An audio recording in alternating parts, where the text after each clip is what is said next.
मरवत साहब, कल core committee इजलास में आपसे मुतालिक खबरें चल रही हैं कि आपने माजरत भी की, कोई मुतनाज़ा। ये खबरें भी जो फैलाने वाले ये भी झूठ है। मैं क्यों माजरत करूं?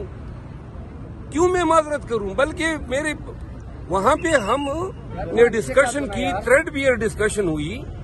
हमने उन तमाम मामलात का जायजा लिया जिस पे खबरें चल रही थी, और न मैंने कोई माजरत की। और क्यों माजरत करूं? मैंने कोई झूठ बोला था?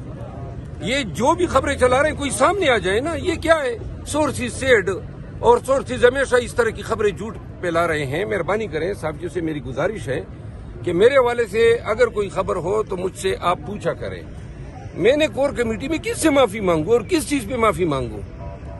और ये हम सब दोस्त हैं, इकट्ठे हैं, खान के मिशन के लिए हम मुत्तहिद हैं। हमारे दरमियान कोई इख्तलाफात नहीं है। बार बार आपको कह रहा हूँ, इख्तलाफ राय होता है फैसलों पे या इश्यूज पे, उसको आप लीडरशिप के दरमियान इख्तलाफ न समझे। हमारे यहाँ कलेक्टिव विजडम से फैसले होते हैं। कोई भी इशू आता है उस पर हम डिस्कशन करते हैं। एक मेंबर साहब एक राय रखता है, दूसरा दूसरी राय रखता है। ये उनके दरमियान जाती इख्तलाफात या पार्टी की सतह पे इख्तलाफात नहीं होते। उस इशू स्पेसिफिक पे इख्तलाफात हो सकते हैं।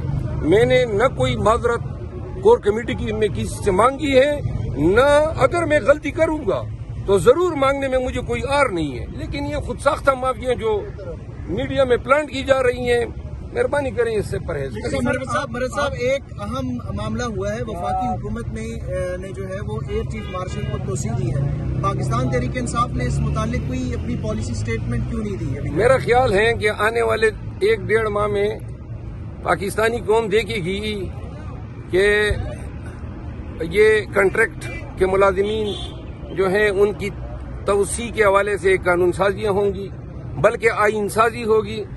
हमारे पास खबरें ये हैं कि PMLN और इनके जो दीगर साथी हैं ये मिलके कॉन्स्टिट्यूशनल अमेंडमेंट